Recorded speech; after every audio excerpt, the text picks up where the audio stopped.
1. Prologue. When the world-illuming sun rushed upon night like a brigand, my weeping bedewed the face of the rose. My tears washed away sleep from the eye of the narcissus. My passion wakened the grass and made it grow. The gardener taught me to sing with power. He sowed a verse and reaped a sword. In the soil he planted only the seed of my tears, and wove my lament with the garden as warp and woof.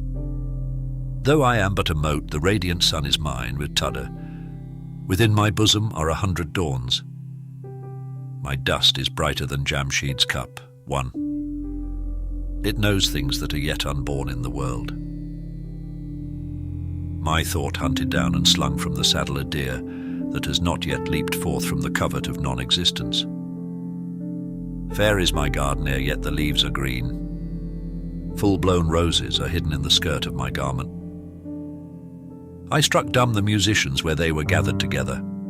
I smote the heartstrings of all that heard me, because the lute of my genius hath a rare melody. Even to comrades my song is strange. I am born in the world as a new sun. I have not learned the ways and fashions of the sky. Not yet have the stars fled before my splendor. Not yet is my quicksilver astir. Untouched is the sea by my dancing rays. Untouched are the mountains by my crimson hue. The eye of existence is not familiar with me. I rise trembling, afraid to show myself. From the east my dawn arrived and routed night. A fresh dew settled on the rose of the world. No need of the ear of today. I am the voice of the poet of tomorrow. My own age does not understand my deep meanings. My Joseph is not for this market. I despair of my old companions. My Sinai burns for sake of the Moses who is coming. Their sea is silent like dew, but my dew is storm-ridden like the ocean. My song is of another world than theirs. This bell calls other travelers to take the road. How many a poet after his death opened our eyes when his own were closed, and journeyed forth again from nothingness, when roses blossomed o'er the earth of his grave. Albeit caravans have passed through this desert, they passed as a camel steps with little sound. But I am a lover. Loud crying is my faith. The clamour of Judgment Day is one of my minions. My song exceeds the range of the chord, yet I do not fear that my lute will break. 'Twere better for the water drop not to know my torrent, whose fury should rather madden the sea. No river will contain my Oman. My flood requires whole seas to hold it. Unless the bud expand into a bed of roses, it is unworthy of my spring cloud's bounty. Lightning slumber within my soul. I sweep over mountain and plain. Wrestle with my sea if thou art a plain. Receive my lightning if thou art a Sinai. The fountain of life hath been given me to drink. I have been made an adept of the mystery of life. The speck of dust was vitalized by my burning song. It unfolded wings and became a firefly. No one hath told the secret which I will tell, or threaded a pearl of thought like mine. Now come if thou wouldst know the secret of everlasting life. Come if thou wouldst win both earth and heaven. The old guru of the sky taught me this law. I cannot hide it from my comrades. O Saki, arise and pour wine into the cup. Clear the vexation of time from my heart. The sparkling liquor that flows from Zemzem 3. Were it a beggar, a king would pay homage to it. It makes thought more sober and wise, a poem may. It makes the keen eye keener. It gives to a straw the weight of a mountain, and to foxes the strength of lions. It causes dust to soar to the Pleiades, and a drop of water swell to the breadth of the sea. It turns silence into the din of Judgment Day. It makes the foot of the partridge red with blood of the hawk. Arise and pour pure wine into my cup.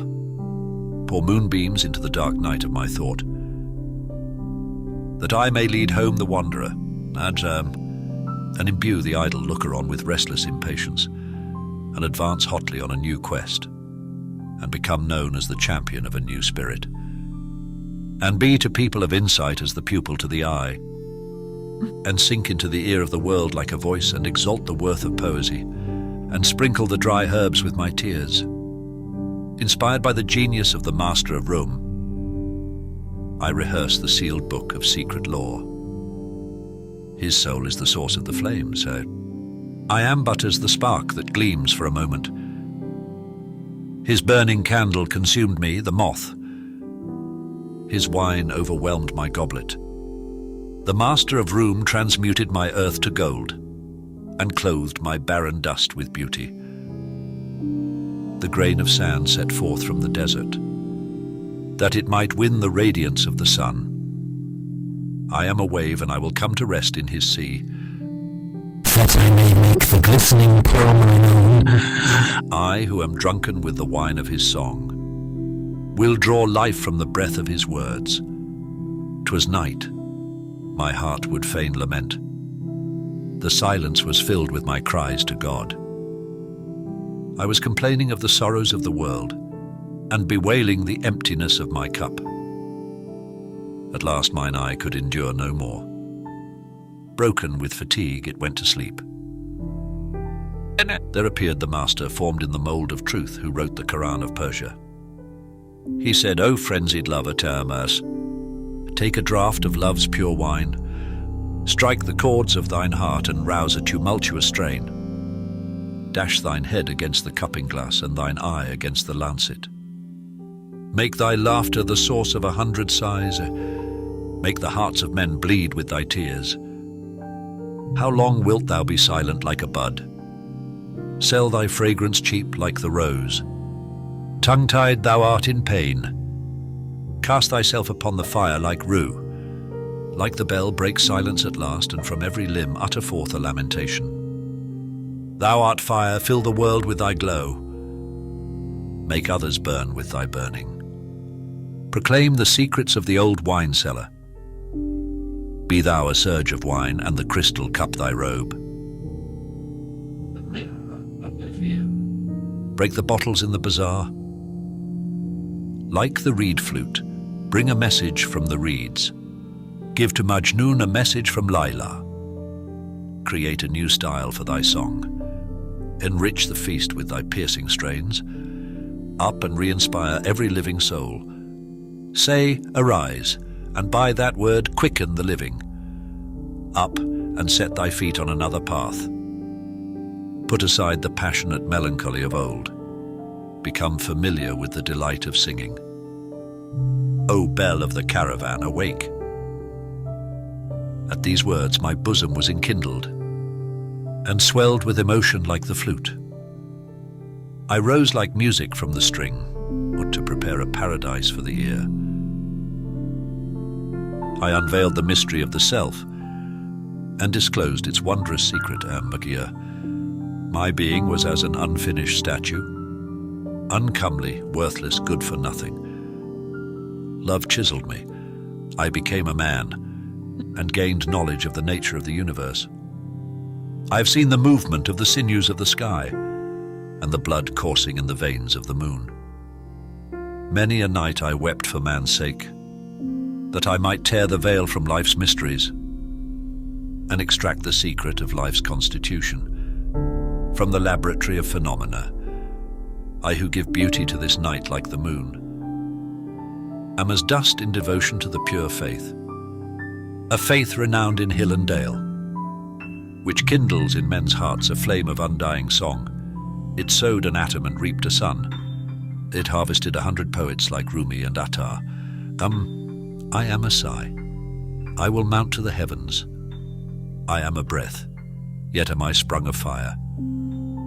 Driven onward by high thoughts, my pen cast abroad the secret of this veil, that the drop may become co-equal with the sea, and the grain of sand grow into a Sahara. Poetizing is not the aim of this Masnavi. Beauty-worshipping and love-making is not its aim. I'm of India. Persian is not my native tongue. I am like the crescent moon. My cup is not full. Do not seek from me charm of style in exposition. Do not seek from me Kansar and Isfahan. Although the language of Hind is sweet as sugar, yet sweeter is the fashion of Persian speech. My mind was enchanted by its loveliness. My pen became as a twig of the burning bush. Because of the loftiness of my thoughts, Persian alone is suitable to them. O reader, do not find fault with the wine cup, but consider attentively the taste of the wine. 1. Showing that the system of the universe originates in the self, and that the continuation of the life of all individuals depends on strengthening the self. The form of existence is an effect of the self. Whatsoever thou seest is a secret of the self. When the self awoke to consciousness, it revealed the universe of thought. 100 worlds are hidden in its essence. Self-affirmation brings not self to light. By the self, the seed of hostility is sown in the world. It imagines itself to be other than itself. It makes from itself the forms of others, in order to multiply the pleasure of strife. It is slaying by the strength of its arm, that it may become conscious of its own strength. Its self-deceptions are the essence of life. Like the rose, it lives by bathing itself in blood. For the sake of a single rose, it destroys 100 rose gardens and makes 100 lamentations in quest of a single melody. For one sky, it produces 100 new moons, and for one word 100 discourses. The excuse for this wastefulness and cruelty is the shaping and perfecting of spiritual beauty. The loveliness of Shireen justifies the anguish of Farhad. The fragrant navel justifies 100 musk deer. 'Tis the fate of moths to consume in flame. The suffering of moths is justified by the candle. The pencil of the self limned 100 days in order to achieve the dawn of a single morrow. Its flames burned 100 Abrahams, that the lamp of one Muhammad might be lighted. Subject, object, means and causes. They all exist for the purpose of action. The self rises, kindles, falls, glows, breathes, burns, shines, walks and flies. The spaciousness of time is its arena. Heaven is a billow of the dust on its road. From its rose planting the world abounds in roses. Night is born of its sleep, day springs from its waking. It divided its flame into sparks, and taught the understanding to worship particulars. It dissolved itself and created the atoms. It was scattered for a little while and created the sands. Then it wearied of dispersion, and by reuniting itself it became the mountains. 'Tis the nature of the self to manifest itself.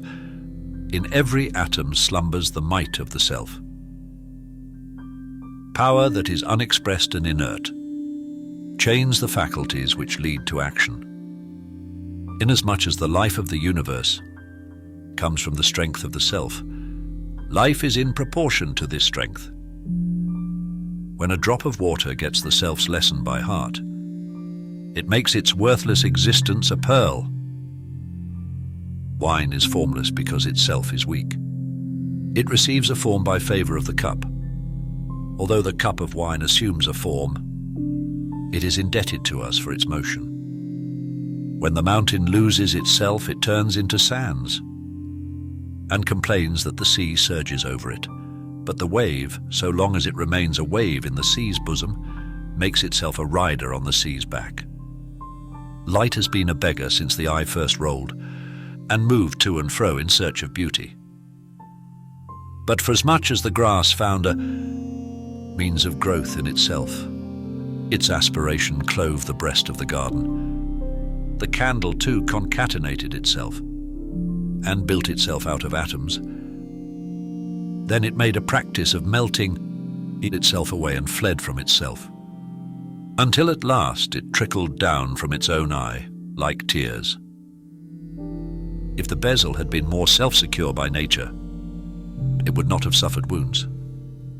But since it derives its value from the superscription, its shoulder is galled by the burden of another's name. Because the earth is firmly based on self-existence, the captive moon goes round it perpetually.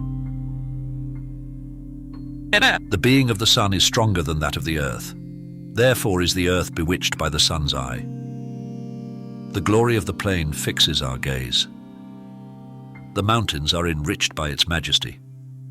Its raiment is woven of fire. Its origin is one self-assertive seed. When life gathers strength from the self, the river of life expands into an ocean. 2. Showing that the life of the self comes from forming desires and bringing them to birth. Life is preserved by purpose. Because of the goal, its caravan bell tinkles. Life is latent in seeking. Its origin is hidden in desire. Keep desire alive in thy heart, lest thy little dust become a tomb. Desire is the soul of this world of hue and scent. The nature of everything is faithful to desire. Desire sets the heart dancing in the breast. And by its glow the breast is made bright as a mirror. It gives to earth the power of soaring. It is a kizzer to the Moses of perception. From the flame of desire the heart takes life. And when it takes life, all dies that is not true. When it refrains from forming wishes, its pinion breaks and it cannot soar. Desire is an emotion of the self. It is a restless wave of the self-sea. Desire is a noose for hunting ideals, a binder of the book of deeds. Negation of desire is death to the living, even as absence of burning extinguishes the flame. What is the source of our wakeful eye?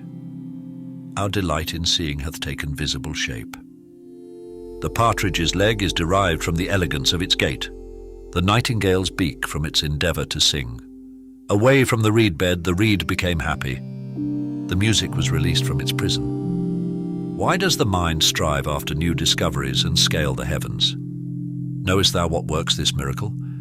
'Tis desire that enriches life, and the intellect is a child of its womb. What are social organization, customs, and laws? What is the secret of the novelties of science? A desire which broke through by its own strength, and burst forth from the heart and took shape. Nose, hand, brain, eye, and ear. Thought, imagination, feeling, memory, and understanding. All these are weapons devised for self-preservation, by him that rides into the battle of life. The object of science and art is not knowledge. The object of the garden is not the bud and the flower. Science is an instrument for the preservation of life. Science is a means of establishing the self. Science and art are servants of life. Slaves born and bred in its house. Rise, O thou who art strange to life's mystery. Rise intoxicated with the wine of an ideal. If thou art an ideal, thou wilt shine as the dawn, and be to all else as a blazing fire. If thou art an ideal, thou art higher than heaven, winning, captivating, enchanting men's hearts. A destroyer of ancient falsehood, fraught with turmoil, an embodiment of the last day. We live by forming ideals. We glow with the sunbeams of desire. 30. Showing that the self is strengthened by love. The luminous point whose name is the self is the life spark beneath our dust. By love it is made more lasting, more living, more burning, more glowing. From love proceeds the radiance of its being and the development of its unknown possibilities. Its nature gathers fire from love.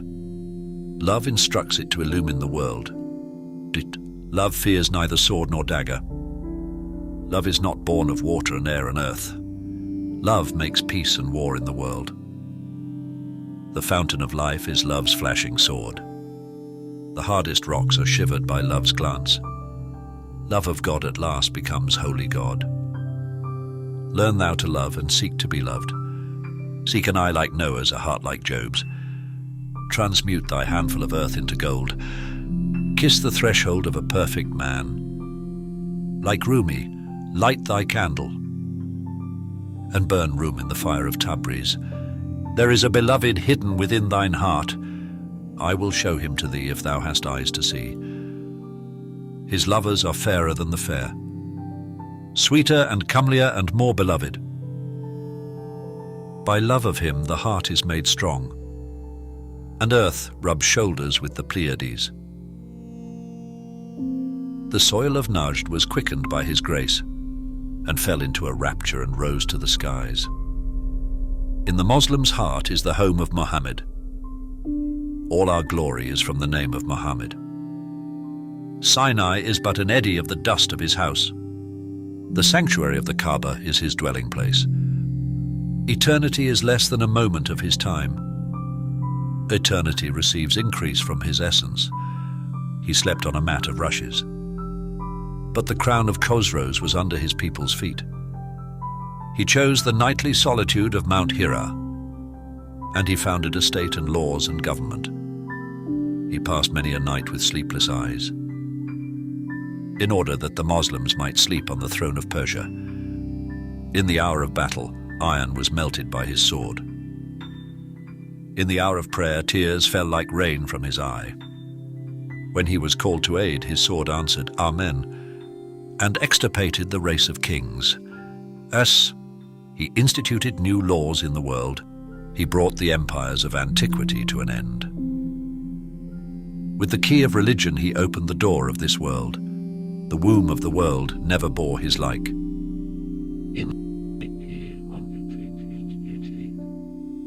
He sat with his slave at one table.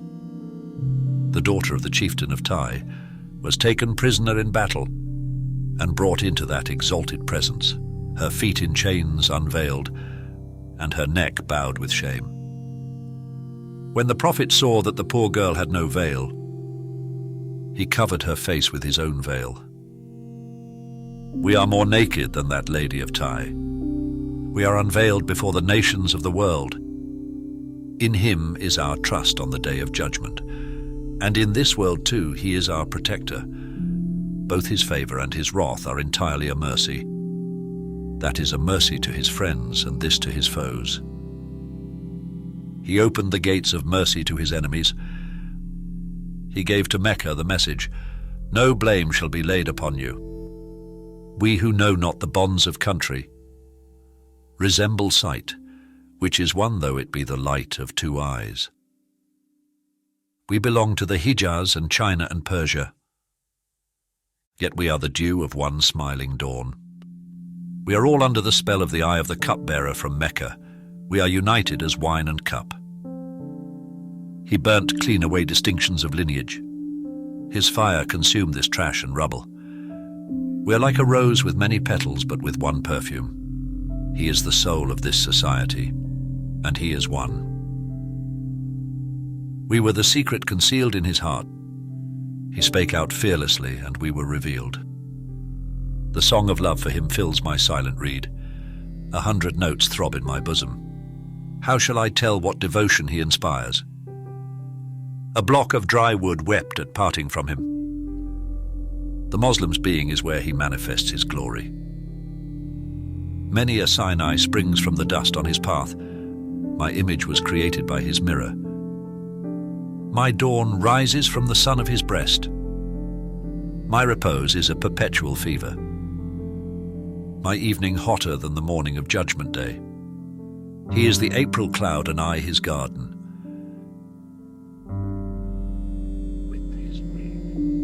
I sowed mine eye in the field of love, and reaped a harvest of delight. The soil of Medina is sweeter than both worlds. Oh, happy the town where dwells the beloved. I am lost in admiration of the style of Mullah Jami. His verse and prose are a remedy for my immaturity. He has written poetry overflowing with beautiful ideas, and has threaded pearls in praise of the Master. Muhammad is the preface to the book of the universe. All the world are slaves, and he is the master. From the wine of love spring many qualities. Amongst the attributes of love is blind devotion. The saint of Bistam, who in devotion was unique, abstained from eating a watermelon. Be a lover constant in devotion to thy beloved, that thou mayst cast thy noose and capture God. Sojourn for a while on the Hira of the heart, abandon self and flee to God. Strengthened by God, return to thyself, and break the heads of the Lat and Uzar of sensuality. By the might of love evoke an army. Reveal thyself on the Faran of love, that the Lord of the Kaaba may show thee favor, and interpret to thee the text. Lo, I will appoint a vicegerent on the earth. Thus showing that the self is weakened by asking. O thou who hast gathered taxes from lions, thy need hath caused thee to become a fox in disposition. Thy maladies are the result of indigence. This disease is the source of thy pain. It is robbing thine high thoughts of their dignity and putting out the light of thy noble imagination. Quaff rosy wine from the jar of existence. Snatch thy money from the purse of time. Like Omar, come down from thy camel. Beware of incurring obligations, beware. How long wilt thou sue for office and ride like children on a woman's back? A nature that fixes its gaze on the sky becomes debased by receiving benefits. By asking, poverty is made more abject. By begging, the beggar is made poorer. Asking disintegrates the self and deprives of illumination the Sinai bush of the self. Do not scatter thy handful of dust. Like the moon, scrape food from thine own side, albeit thou art poor and wretched, and overwhelmed by affliction. Seek not thy daily bread from the bounty of another. Seek not waves of water from the fountain of the sun, lest thou be put to shame before the prophet. On the day when every soul shall be stricken with fear, the moon gets sustenance from the table of the sun, and bears the brand of his bounty on her heart. Pray God for courage, wrestle with fortune. Do not sully the honor of the pure religion. He who swept the rubbish of idols out of the Kaaba said that God loves a man that earns his living. Woe to him that accepts bounty from another's table, and lets his neck be bent with benefits. He hath consumed himself with the lightning of the favors bestowed on him. He hath sold his honor for a paltry coin. Happy the man who, thirsting in the sun, does not crave of Khizr a cup of water. His brow is not moist with the shame of beggary. He is a man still, not a piece of clay. That noble youth walks under heaven, with his head erect like the pine. Are his hands empty, the more is he master of himself. Do his fortunes languish, the more alert is he. The beggar's wallet is like a boat tossing in waves of fire. Sweet is a little dew gathered by one's own hand. Be a man of honor and like the bubble. Keep thy cup inverted even in the midst of the sea. Thus showing that when the self is strengthened by love, it gains dominion over the outward and inward forces of the universe. When the self is made strong by love, its power rules the whole world. The heavenly sage who adorned the sky with stars plucked these buds from the bough of the self. Its hand becomes God's hand. The moon is split by its fingers. It is the arbitrator in all the quarrels of the world. Its command is obeyed by Darius and Jamshid.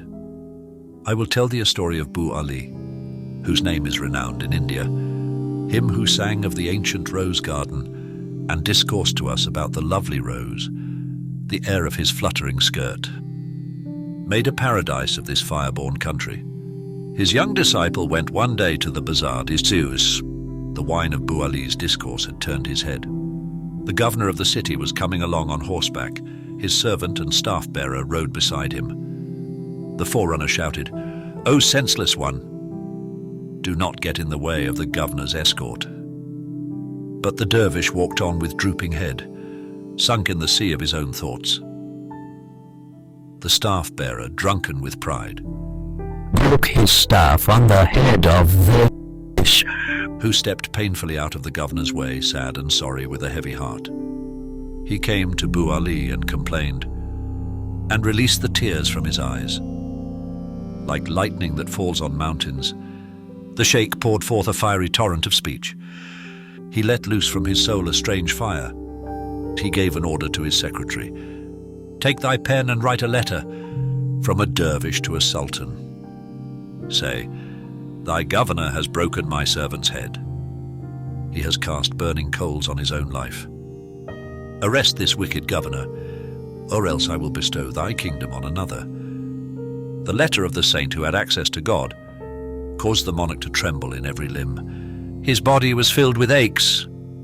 He grew as pale as the evening sun. He sought out a handcuff for the governor and entreated Bu Ali to pardon this offense.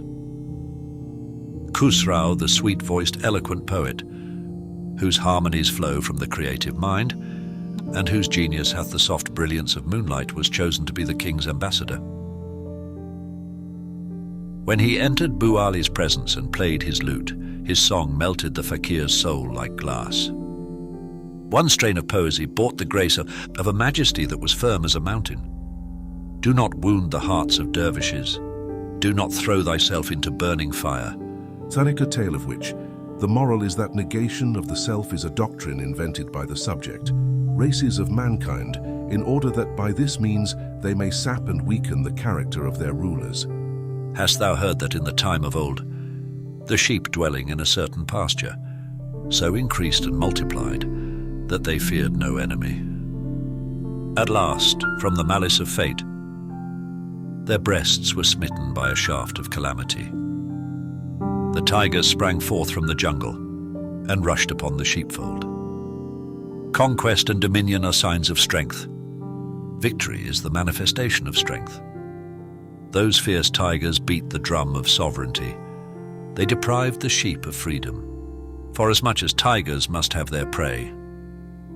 That meadow was crimsoned with the blood of the sheep, one of the sheep which was clever and acute, old in years, cunning as a weather-beaten wolf, being grieved at the fate of his fellows, and sorely vexed by the violence of the tigers, made complaint of the course of destiny, and sought by craft to restore his fortunes. The weak man, in order to preserve himself, seeks devices from skilled intelligence. In slavery, for the sake of repelling harm, the power of scheming becomes quickened. And when the madness of revenge gains hold, the mind of the slave meditates rebellion. "Ours is a hard knot," said this sheep to himself. "The ocean of our griefs hath no shore. By force we sheep cannot escape from the tiger. Our legs are silver, his paws are steel. 'Tis not possible, however much one exhorts and counsels, to create in a sheep the disposition of a wolf. But to make the furious tiger a sheep, that is possible. To make him unmindful of his nature, that is possible." He became as a prophet inspired, and began to preach to the bloodthirsty tigers. He cried out, "O ye insolent liars, who wot not of a day of ill luck that shall continue forever, I am possessed of spiritual power. I am an apostle sent by God for the tigers. I come as a light for the eye that is dark. I come to establish laws and give commandments. Repent of your blameworthy deeds. O plotters of evil, bethink yourselves of good. Whoso is violent and strong is miserable. Life's solidity depends on self-denial. The spirit of the righteous is fed by fodder. The vegetarian is pleasing unto God. The sharpness of your teeth brings disgrace upon you, and makes the eye of your perception blind. Paradise is for the weak alone. Strength is but a means to perdition. It is wicked to seek greatness and glory. Penury is sweeter than princedom. Lightning does not threaten the corn seed. If the seed become a stack, it is unwise. If you are sensible, you will be a mote of sand, not a Sahara, so that you may enjoy the sunbeams. O thou that delightest in the slaughter of sheep, slay thyself, and thou wilt have honor. Life is rendered unstable by violence, oppression, revenge, and exercise of power. Though trodden underfoot, the grass grows up time after time, and washes the sleep of death from its eye again and again. Forget thyself if thou art wise. If thou dost not forget thyself, thou art mad. Close thine eyes, close thine ears, close thy lips, that thy thought may reach the lofty sky. This pasturage of the world is naught, naught. O fool, do not torment thyself for a phantom. The tiger tribe was exhausted by hard struggles. They had set their hearts on enjoyment of luxury. This soporific advice pleased them. In their stupidity, they swallowed the charm of the sheep. He that used to make sheep his prey now embraced a sheep's religion. Flea tigers took kindly to a diet of fodder. At length their tigerish nature was broken. The fodder blunted their teeth and put out the awful flashings of their eyes. By degrees, courage ebbed from their breasts.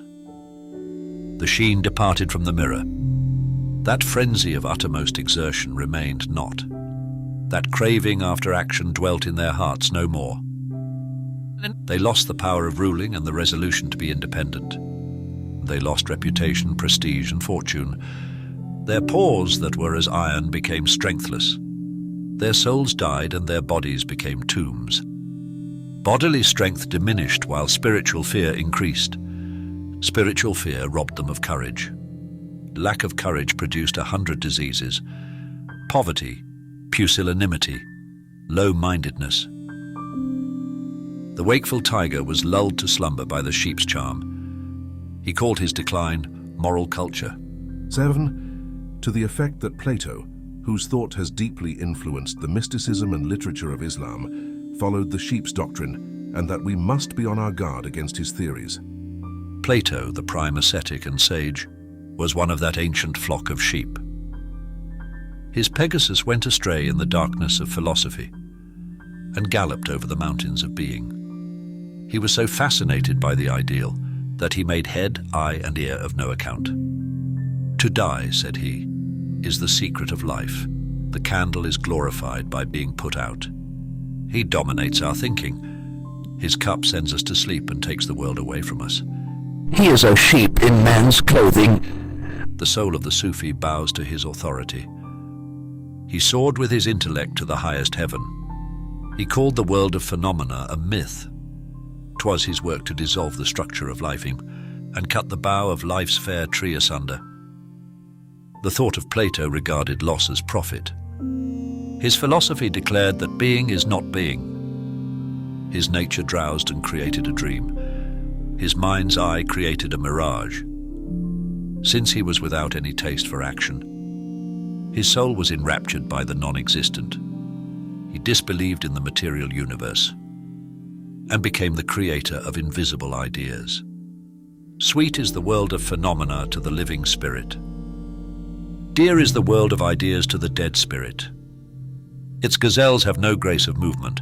Its partridges are denied the pleasure of walking daintily. Its dewdrops are unable to quiver. Its birds have no breath in their breasts. Its seed does not desire to grow. Its moths do not know how to flutter. Our philosopher had no remedy but flight. He could not endure the noise of this world. He set his heart on the glow of a quenched flame and depicted a world steeped in opium. He spread his wings towards the sky and never came down to his nest again. His fantasy is sunk in the jar of heaven. I know not whether it is the dregs or the bricks. The peoples were poisoned by his intoxication. He slumbered and took no delight in deeds. 8. Concerning the true nature of poetry and the reform of Islamic literature. 'Tis the brand of desire makes the blood of man run warm. By the lamp of desire this dust is enkindled. By desire life's cup is brimmed with wine, so that life leaps to its feet and marches briskly on. Life is occupied with conquest alone, and the one charm for conquest is desire. Life is the hunter and desire the snare. Desire is love's message to beauty. Wherefore doth desire swell continuously? The bass and treble of life's song? Whatsoever is good and fair and beautiful is our guide in the wilderness of seeking. Its image becomes impressed on thine heart. It creates desires in thine heart. Beauty is the creator of desire's springtide. Desire is nourished by the display of beauty. 'Tis in the poet's breast that beauty unveils. 'Tis from his Sinai that beauty's beams arise. By his look the fair is made fairer. Through his enchantments nature is more beloved. From his lips the nightingale hath learned her song, and his rouge hath brightened the cheek of the rose. 'Tis his passion burns in the heart of the moth.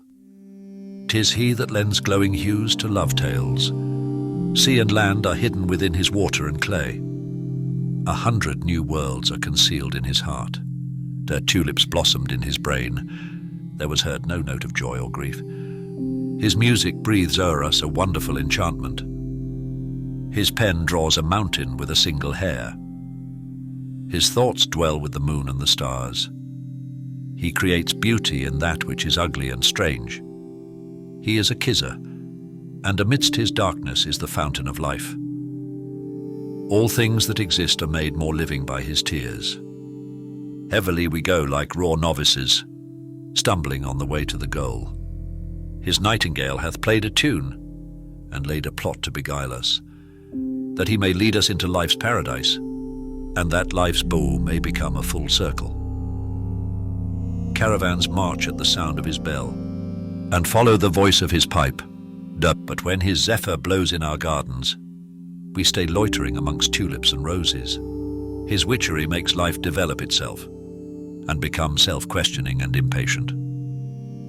He invites the whole world to his table. He lavishes his fire as though it were cheap as air. Woe to a people that resigns itself to death, and whose poet turns away from the joy of living. His mirror shows beauty as ugliness, so his honey leaves 100 stings in the heart. His kiss robs the rose of freshness. He takes away from the nightingale's heart the joy of flying. Thy sinews are relaxed by his opium, thou payest for his song with thy life. He bereaves the cypress of delight in its beauty. His cold breath makes a pheasant of the male falcon. He is a fish, and from the breast upward a man, like the sirens in the ocean. With his song he enchants the pilot, and casts the ship to the bottom of the sea. His melodies steal firmness from thine heart. His magic persuades thee that death is life.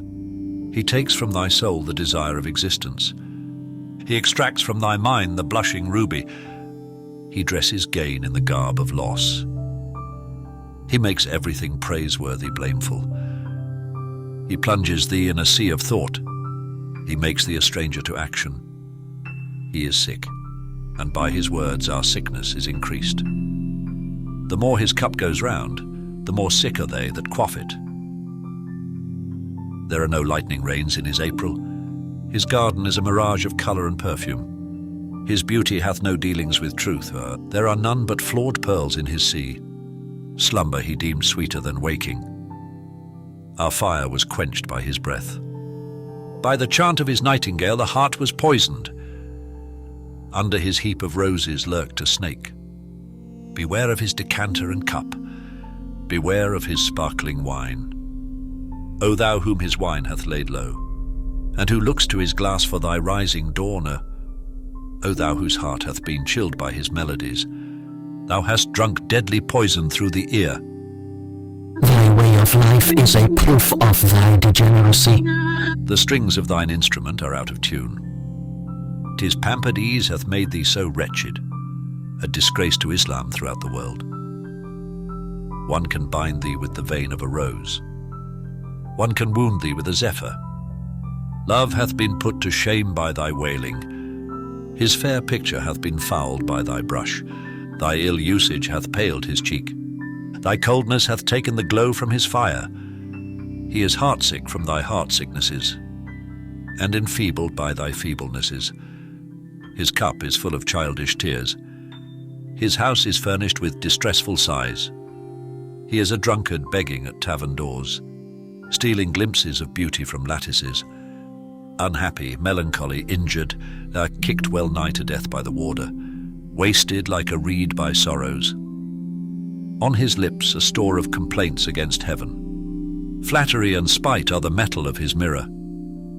Helplessness his comrade of old, a miserable base-born underling, without worth or hope or object, whose lamentations have sucked the marrow from thy soul, and driven off gentle sleep from thy neighbour's eyes. Alas for a love whose fire is extinct, a love that was born in the holy place and died in the house of idols. Oh, if thou hast the coin of poesy in thy purse, rub it on the touchstone of life.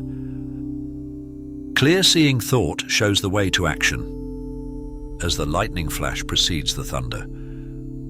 It behoves thee to meditate well concerning literature.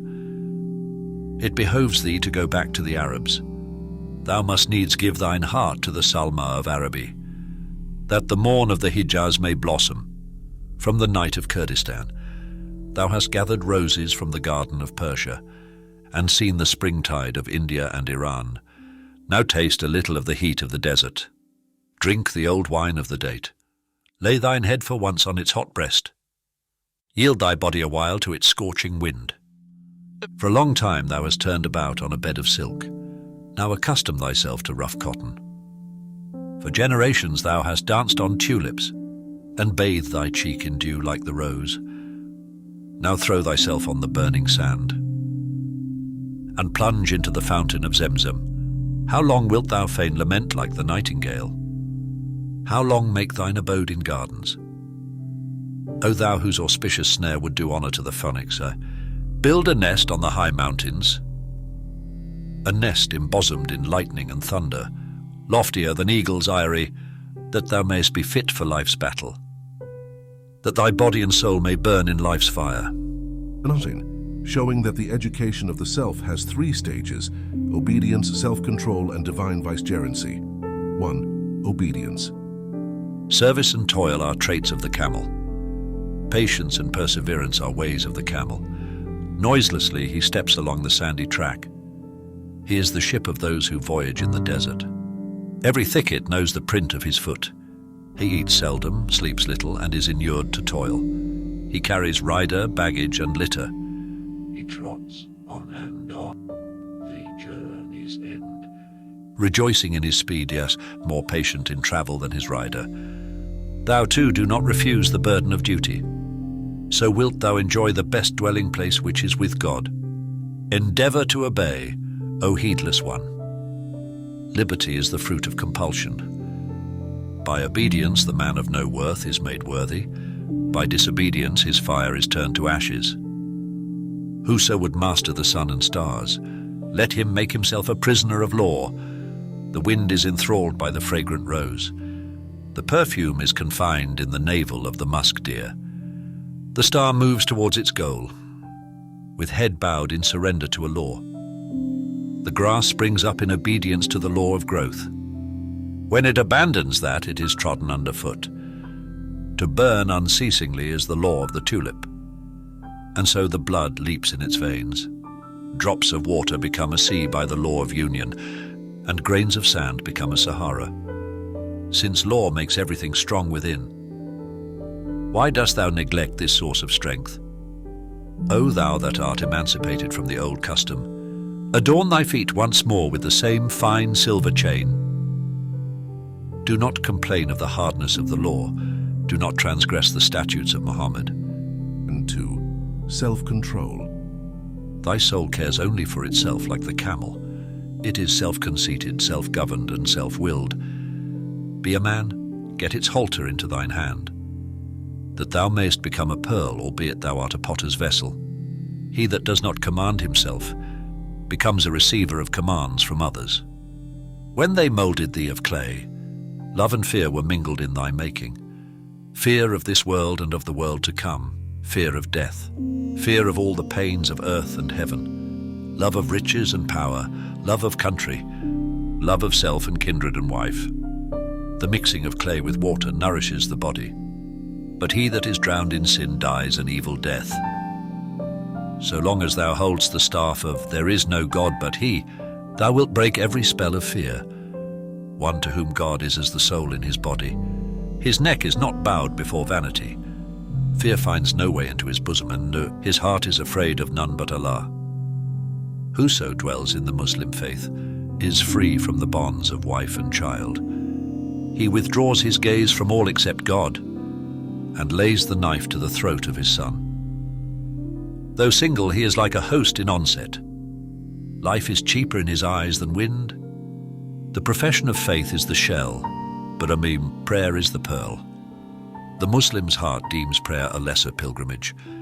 In the Muslim's hand, prayer is like a dagger, killing sin and frowardness and wrong. Fasting makes an assault upon hunger and thirst, and breaches the citadel of sensuality. The pilgrimage enlightens the minds of the faithful. It teaches separation from one's home and destroys attachment to one's native land. It is an act of devotion in which all feel themselves to be one. It binds together the leaves of the book of religion. Almsgiving causes love of riches to pass away and makes equality familiar. It fortifies the heart with righteousness. It increases wealth and diminishes fondness for wealth. All this is a means of strengthening thee. Thou art impregnable if thy Islam be strong. Draw might from the litany, O Almighty One, that thou mayst ride the camel of thy body. 3. Divine vicegerency. If thou canst rule thy camel, thou wilt rule the world, and wear on thine head the crown of Solomon. Thou wilt be the glory of the world whilst the world lasts, and thou wilt reign in the kingdom incorruptible. 'Tis sweet to be God's vicegerent in the world, and exercise sway over the elements. God's vicegerent is as the soul of the universe. His being is the shadow of the greatest name. He knows the mysteries of part and whole.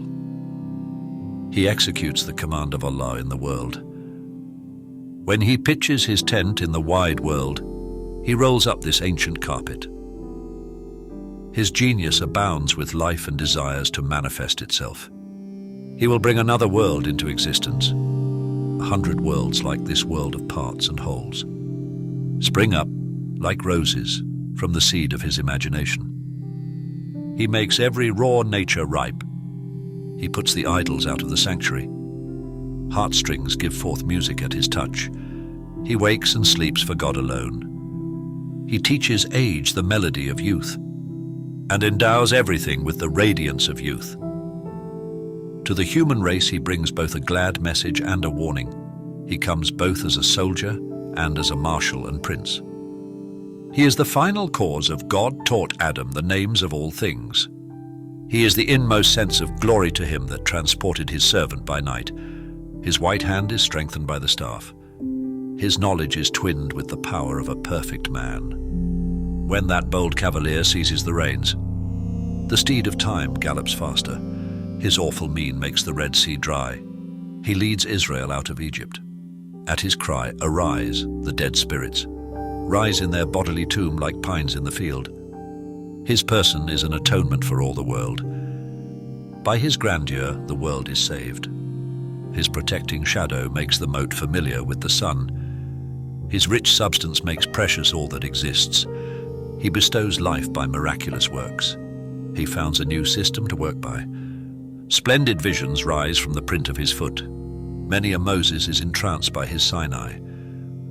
He gives a new explanation of life, a new interpretation of this dream. His hidden being is life's mystery, the unheard music of life's harp. Nature travails in blood for generations to compose the harmony of his personality. When our handful of earth has reached the zenith, that champion will come forth from this dust. There sleeps amidst the ashes of today the flame of a world-consuming morrow. Our bud enfolds a garden of roses. Our eyes are bright with tomorrow's dawn. Appear, O rider of destiny. Appear, O light of the dark realm of change.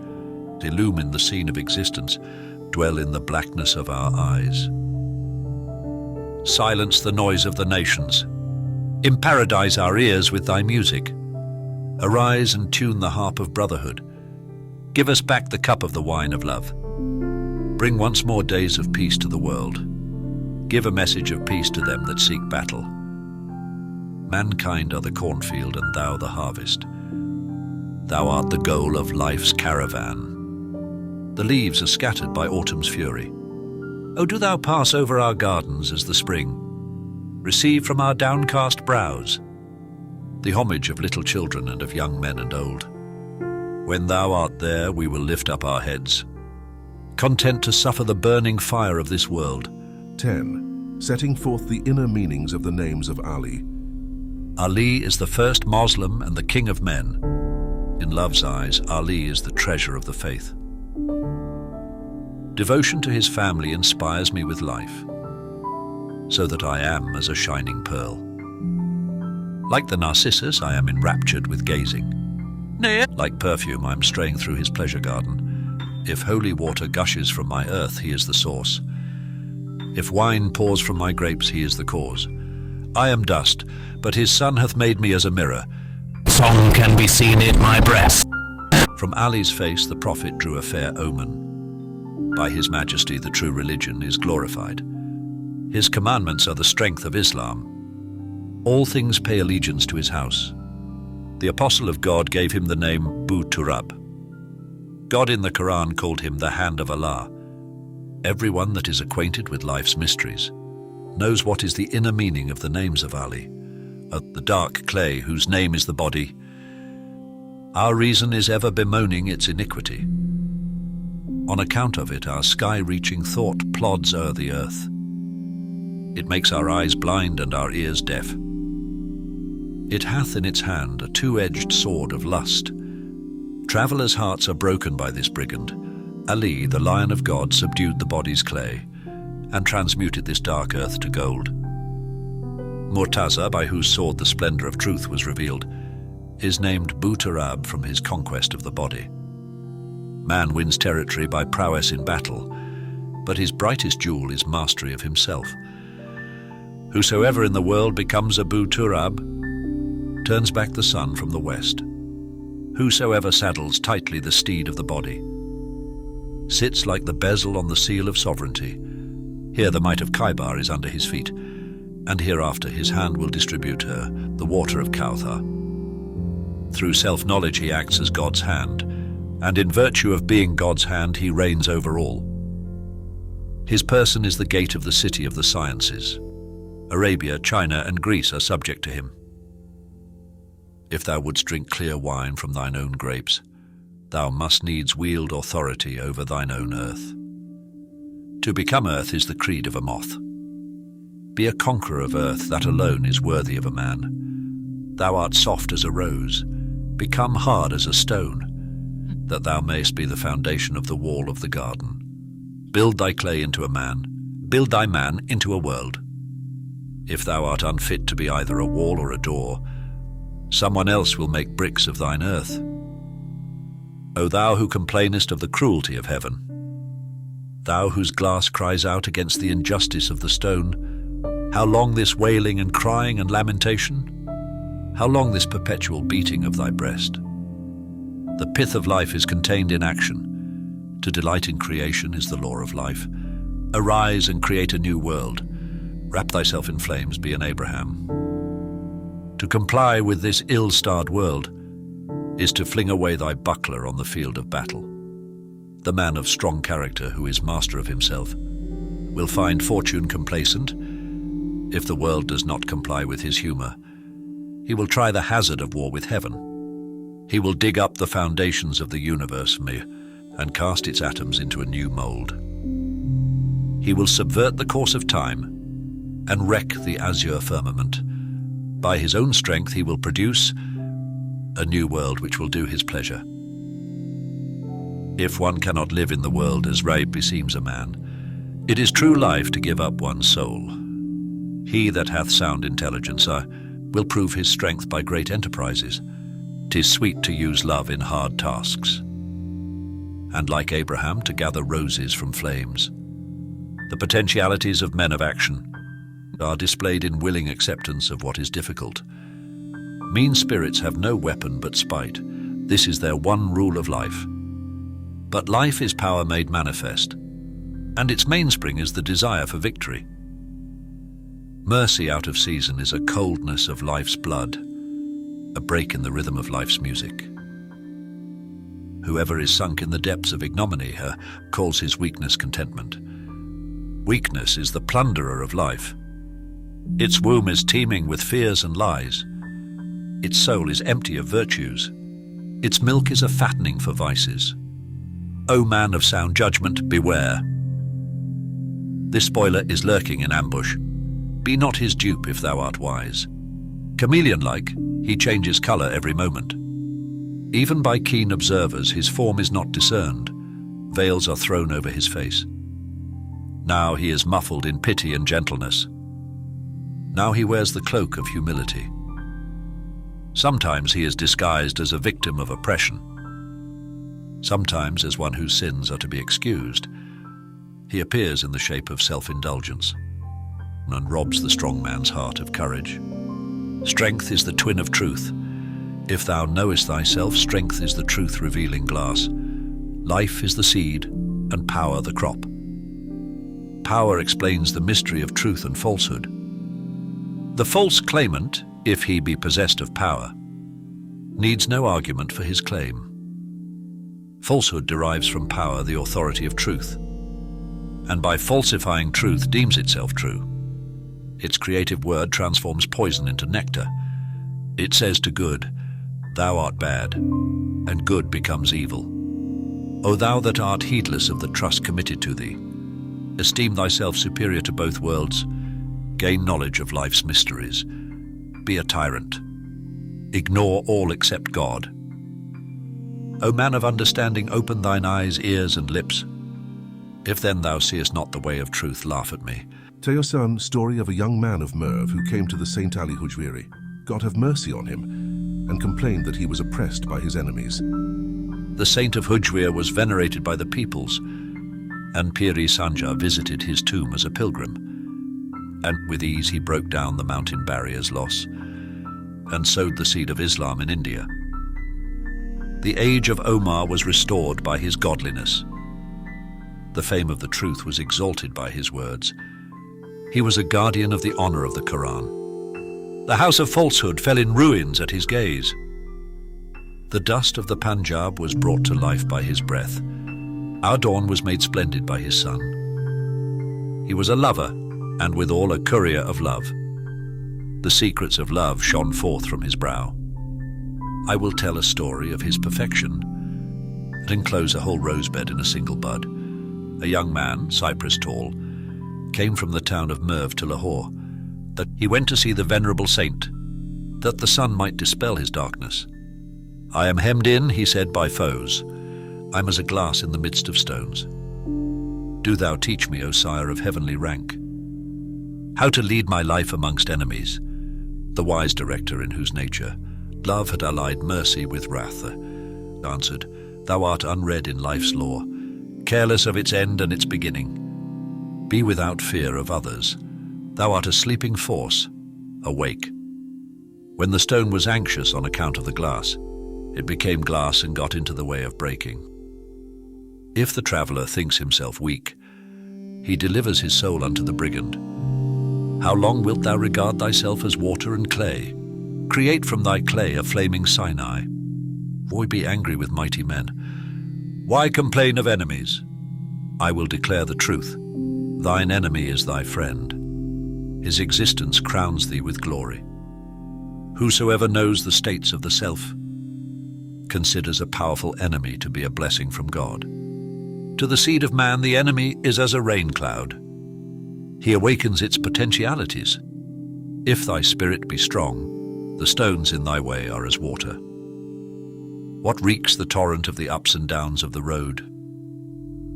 The sword of resolution is whetted by the stones in the way, and put to proof by traversing stage after stage. What is the use of eating and sleeping like a beast? What is the use of being unless thou have strength in thyself? When thou makest thyself strong with self, thou wilt destroy the world at thy pleasure. If thou wouldst pass away, become free of self. If thou wouldst live, become full of self. What is death? To become oblivious to self. Why imagine that it is the parting of soul and body? Abide in self like Joseph. Advance from captivity to empire. Think of self and be a man of action. Be a man of God, bear mysteries within. I will explain the matter by means of stories. I will open the bud by the power of my breath. 'Tis better that a lover's secret should be told by the lips of others. Tell the story of the bird that was faint with thirst. A bird was faint with thirst. The breath in his body was heaving like waves of smoke. He saw a diamond in the garden. Thirst created a vision of water, deceived by the sun-bright stone. The foolish bird fancied that it was water. He got no moisture from the gem.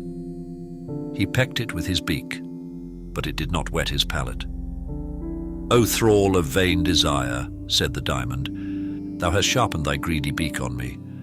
But I am not a dewdrop, I give no drink. I do not live for the sake of others. Wouldst thou hurt me? Thou art mad.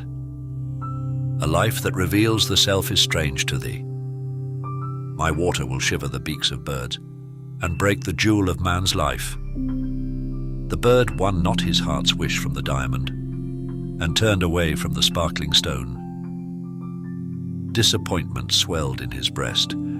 The song in his throat became a wail. Upon a rose twig a drop of dew gleamed like the tear in a nightingale's eye. All its glitter was owing to the sun. It was trembling in fear of the sun, a restless sky-born star. That had stopped for a moment from desire to be seen, oft deceived by bud and flower. It had gained nothing from life.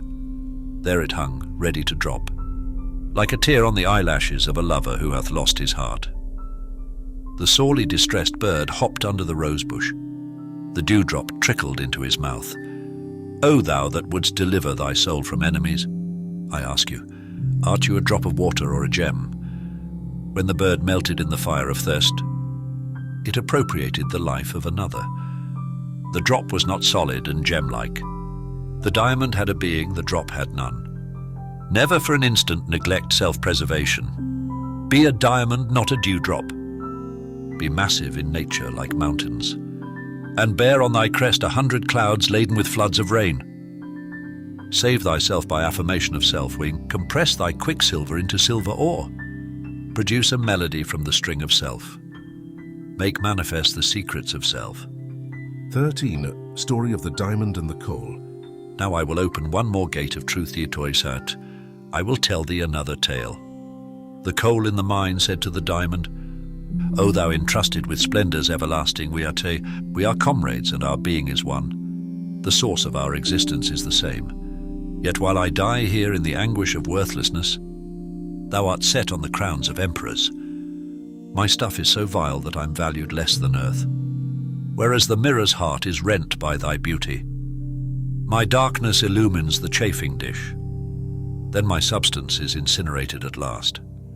Everyone puts the sole of his foot on my head, and covers my stock of existence with ashes. My fate must needs be deplored. Dost thou know what is the gist of my being? Thou art a condensed wavelet of smoke, endowed with the properties of a single spark. Both in feature and nature thou art star-like.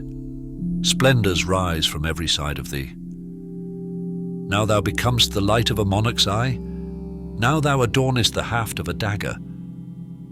O sagacious friend, said the diamond, dark earth when hardened becomes indignity as a bezel. Having been at strife with its environment, it is ripened by the struggle and grows hard like a stone. 'Tis this ripeness that has endowed my form with light, and filled my bosom with radiance. Because thy being is immature, thou hast become abased. Because thy body is soft, thou art burnt. Be void of fear, grief, and anxiety. Be hard as a stone, be a diamond. Whosoever strives hard and grips tight. The two worlds are illumined by him. A little earth is the origin of the black stone, which puts forth its head in the Kaaba. Its rank is higher than Sinai. It is kissed by the swarthy and the fair. In solidity consists the glory of life. Weakness is worthlessness and immaturity. 14.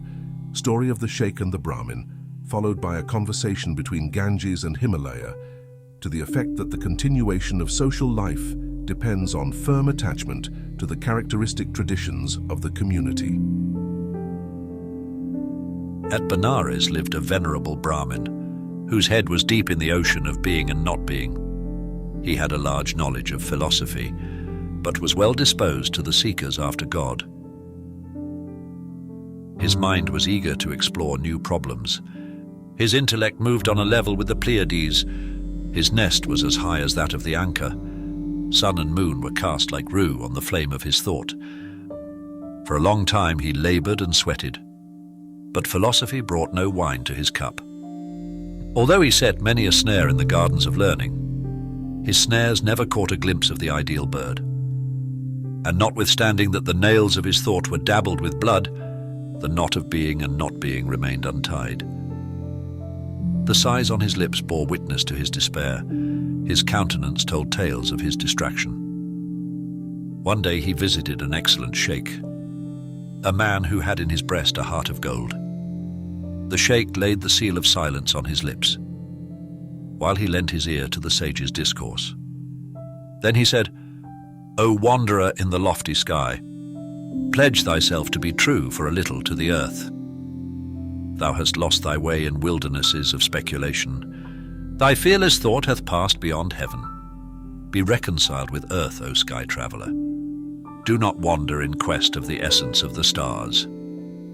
I do not bid thee abandon thine idols. Art thou an unbeliever? Then be worthy of the badge of unbelief. O inheritor of ancient culture, turn not thy back on the path thy fathers trod. If a people's life is derived from unity, unbelief too is a source of unity. Thou that art not even a perfect infidel, art unfit to worship at the shrine of the Spirit. We both are far astray from the road of devotion. Thou art far from Azar, and I from Abraham.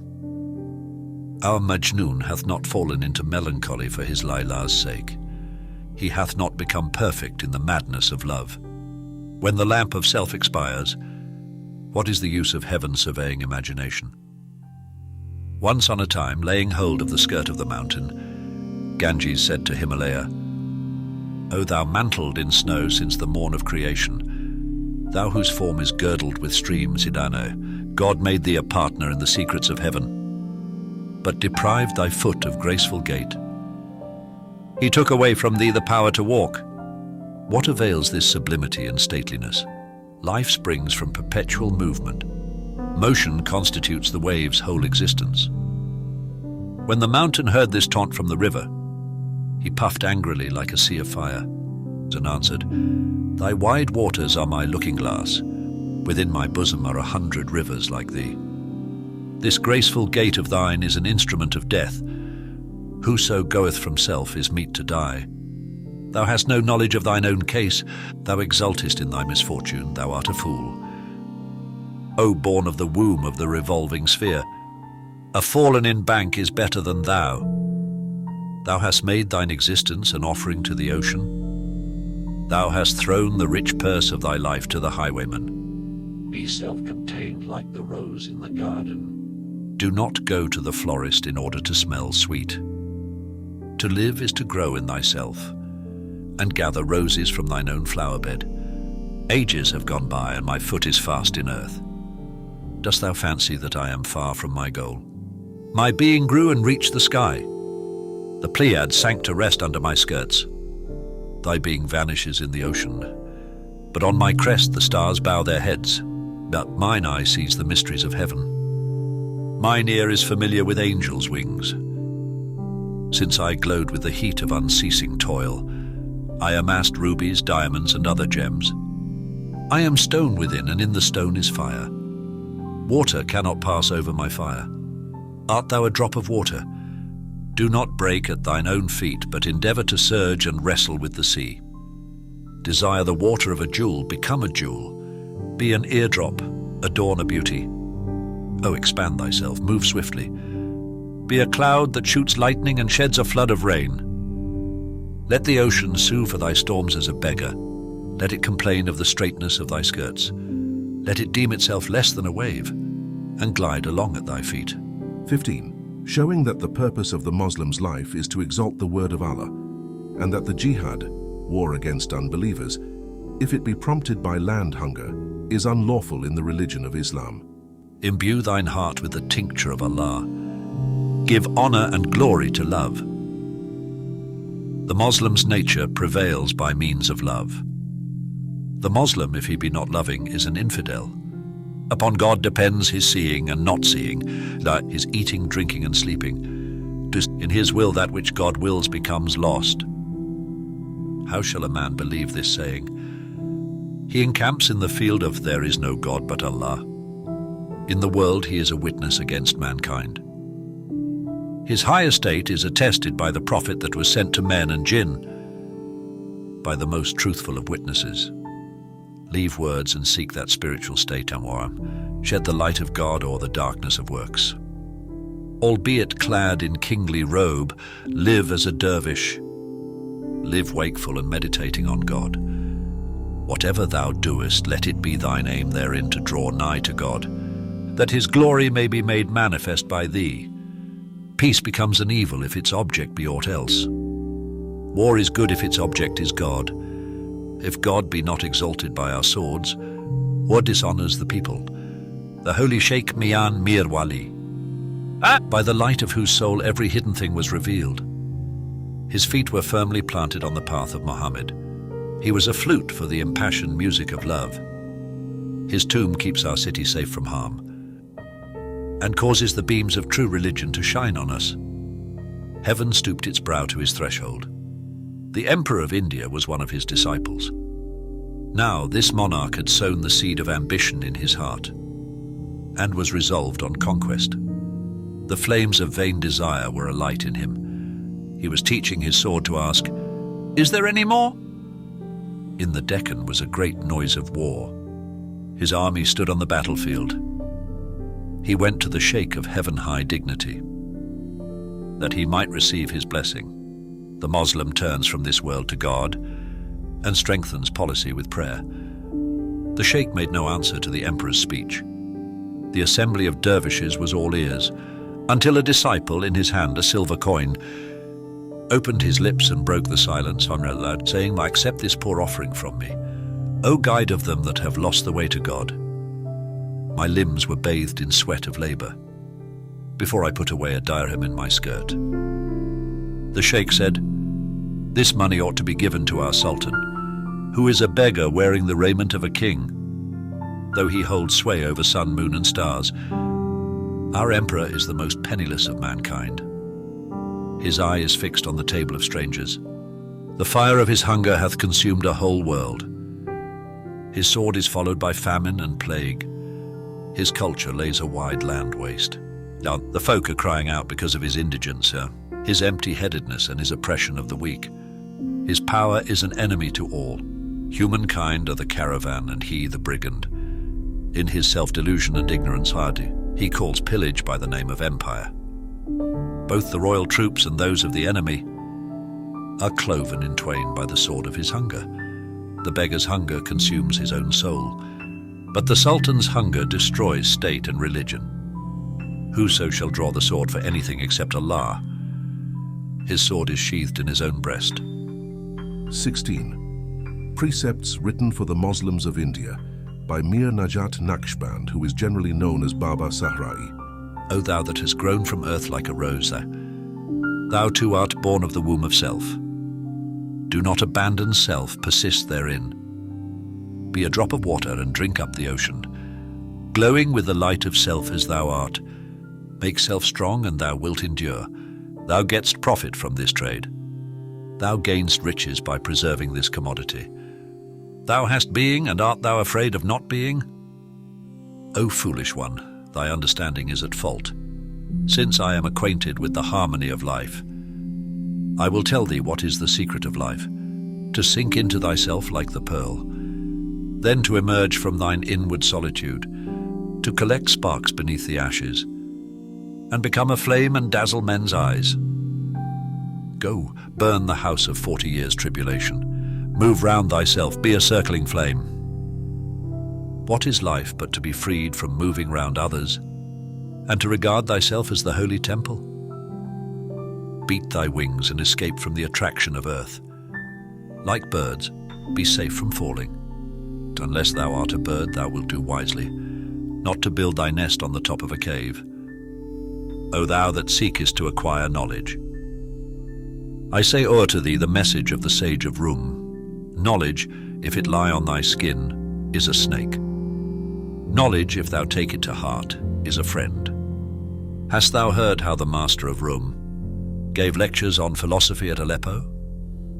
Fast in the bonds of intellectual proofs, drifting o'er the dark and stormy sea of understanding, a Moses unillumined by love's Sinai, ignorant of love and of love's passion. He discoursed on skepticism and Neoplatonism, and strung many a brilliant pearl of metaphysic. He unravelled the problems of the peripatetics. The light of his thought made clear whatever was obscure. Heaps of books lay around and in front of him, and on his lips was the key to all their mysteries. Shamsi Tabriz, directed by Kamal, sought his way to the college of Jalaluddin Rumi and cried out, "What is all this noise and babble? What are all these syllogisms and judgments and demonstrations?" "Peace, O fool," exclaimed the Maulavi.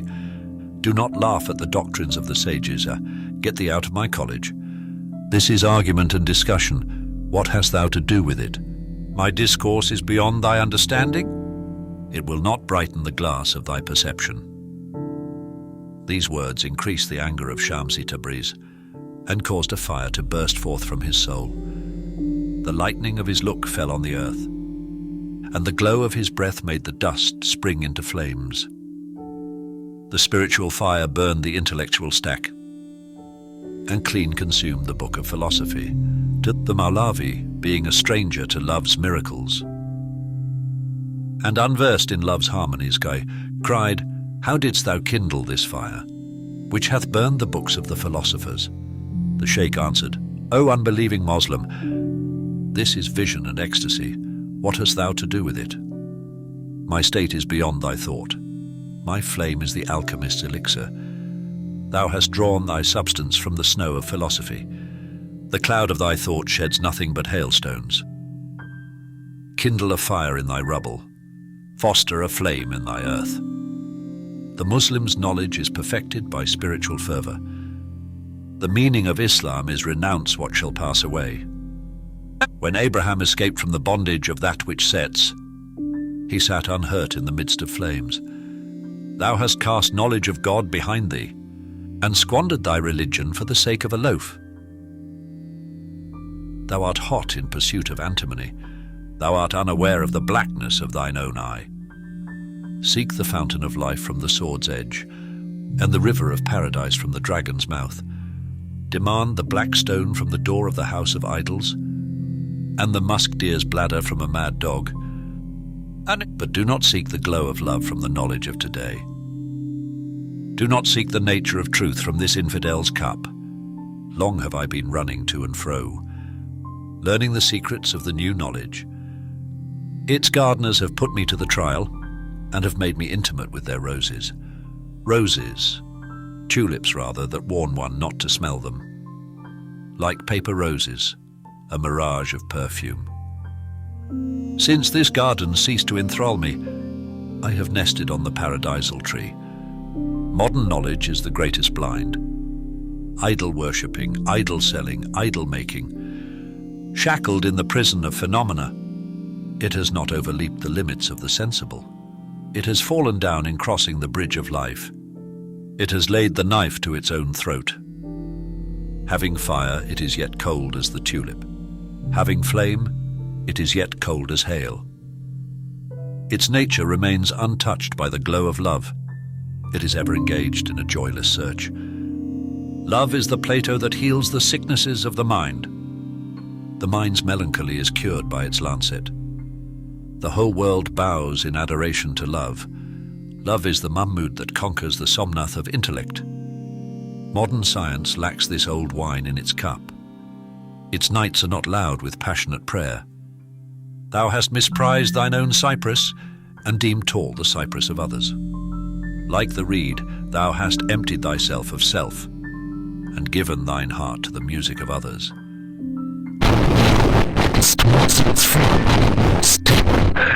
Wilt thou seek thine own kind in another's shop? The Moslem's feast is burned up by the lamps of strangers. His mosque is consumed by the Christian monastery. When the deer fled from the sacred territory of Mecca, and the hunter's arrow pierced her side, the leaves of the rose are scattered like its scent. O thou that hast fled from thyself, come back to it. O trustee of the wisdom of the Quran, find thy lost unity again. We who keep the gate of the citadel of Islam have become unbelievers by neglecting the watchword of Islam. The ancient Saki's bowl is shattered. The wine party of the Hijaz is broken up. The Kaaba is filled with our idols. Infidelity mocks at our Islam. Our Sheikh hath gambled Islam away for love of idols and made a rosary of the Zuna. Our spiritual directors owe their rank to their white hairs and are the laughing stock of children in the street. Their hearts bear no impress of the faith, but house the idols of sensuality. Every long-haired fellow wears the garb of a dervish. Alas for these traffickers in religion. Day and night they are traveling about with disciples and ignoring their religious duties. Their eyes are without light like the narcissus, their breasts devoid of spiritual wealth. Preachers and stiffs all worship worldliness alike. The prestige of the pure religion is ruined. Our preacher fixed his eyes on the pagoda, and the mufti of the faith sold his decision. After this, O friends, what are we to do? Our guide turns his face towards the winehouse. 17. Time is a sword. Green be the pure grave of Shafi'i, whose vine hath cheered a whole world. His thought plucked a star from heaven. He named time in a cutting sword. How shall I say what is the secret of this sword? All its brilliance is derived from life. Its owner is exalted above hope and fear. His hand is whiter than the hand of Moses. At one stroke thereof water gushes from the rock, and the sea becomes land from dearth of moisture. Moses held this sword in his hand. Therefore he wrought more than man may contrive. He clove the Red Sea asunder, and made its waters like dry earth. The arm of Ali, the conqueror of Khaybar, drew its strength from this same sword. The revolution of the sky is visible. The change of day and night is perceived. Look, O thou enthralled by yesterday and tomorrow, and behold another world in thine own heart. Thou hast sown the seed of darkness in thy clay. Thou hast imagined time as a line. Thy thought measures length of time, with the measure of night and day. Thou makest this line a girdle on thine infidel waist. Thou art an advertiser of falsehood like idols. Thou wert the elixir, and thou hast become a peck of dust. Thou wert born the conscience of truth, and thou hast become a lie. Art thou a Moslem, then cast off this girdle. Be a candle to the feast of the religion of the free, knowing not the origin of time. Thou art ignorant of everlasting life. How long wilt thou be a thrall of night and day? Learn the mystery of time from the words, I have a time with God. Phenomena arise from the march of time. Life is a part of the contents of time's consciousness. The cause of time is not the revolution of the sun. Time is everlasting, but the sun does not last forever. Time is joy and sorrow, festival and fast. Time is the secret of moonlight and sunlight. Thou hast extended time like space, and distinguished yesterday from tomorrow. Thou hast fled like a scent from thine own garden. Thou hast made thy prison with thine own hand. Our time, which has neither beginning nor end, blossoms from the flower bed of our mind. To know its root quickens the living with new life. Its being is more splendid than the dawn. Life is of time, and time is of life. Do not abuse time, was the command of the Prophet. Oh, the memory of those days when time's sword was allied with the strength of our hands. We sowed the seed of religion in men's hearts and unveiled the face of truth. Our nails tore loose the knot of this world. Our bowing in prayer gave blessings to the earth. From the jar of truth we made rosy wine gush forth. We charged against the ancient taverns. O thou in whose cup is old wine, a wine so hot that the glass is well nigh turned to water. Wilt thou in thy pride and arrogance and self-conceit taunt us with our emptiness? Our cup too hath graced the symposium. Our breast hath owned a spirit. A new age hath been endued with our beauty. and hath risen from the dust of our feet. Our blood hath watered God's harvest. All worshippers of God are our debtors. The takbir was our gift to the world. Her Kaabas were built of our clay. By means of us God taught the Quran. From our hand he dispensed his bounty. Although crown and signet have passed from us, do not look with contempt on our beggarliness. In thine eyes we are good for nothing. Thinking old thoughts, despicable. We have honor from there is no God but Allah. We are the preservers of the universe, freed from the vexation of today and tomorrow. We have pledged ourselves to love one.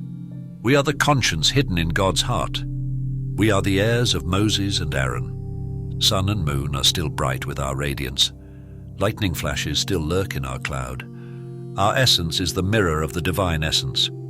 The Muslim's being is one of the signs of God. 18. An invocation. O thou that art as the soul in the body of the universe, thou art our soul and thou art ever fleeing from us. Thou breathest music into life's lute. Life envies death when death is for thy sake. Once more bring comfort to our sad hearts. Once more dwell in our breasts. Once more let us hear thy call to honor.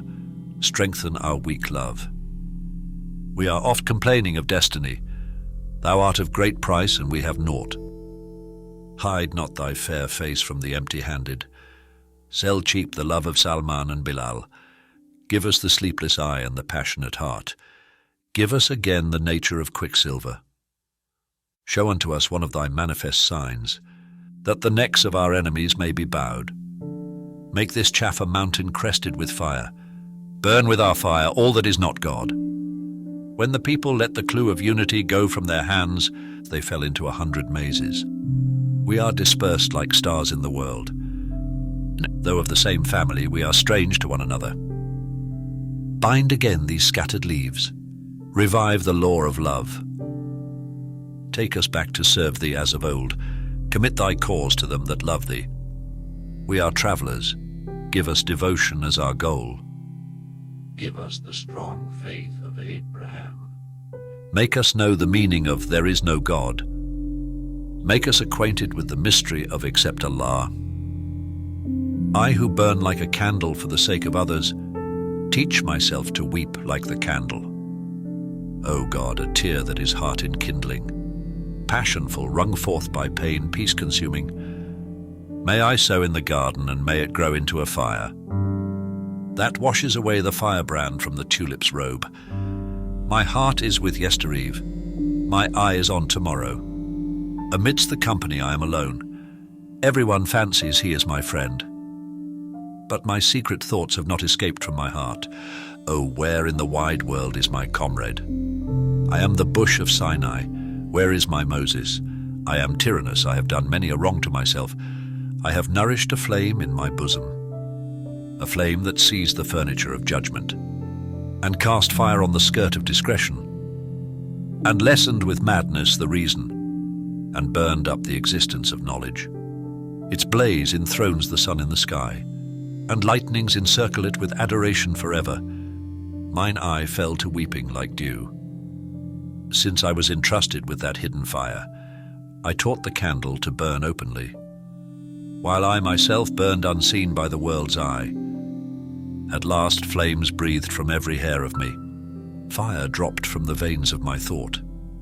My nightingale picked up the spark grains and created a fire-tempered song. Is the breast of this age without a heart? Majnun trembles lest Laila's howdah be empty. It is not easy for the candle to throb alone. Ah, is there no moth worthy of me? How long shall I wait for one to share my grief? How long must I search for a confidant? O thou whose face lends light to the moon and the stars, withdraw thy fire from my soul.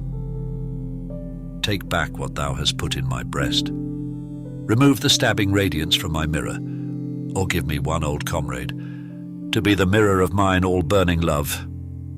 In the sea wave tosses side by side with wave. Each hath a partner in its emotion. In heaven star consorts with star, and the bright moon lays her head on the knees of night.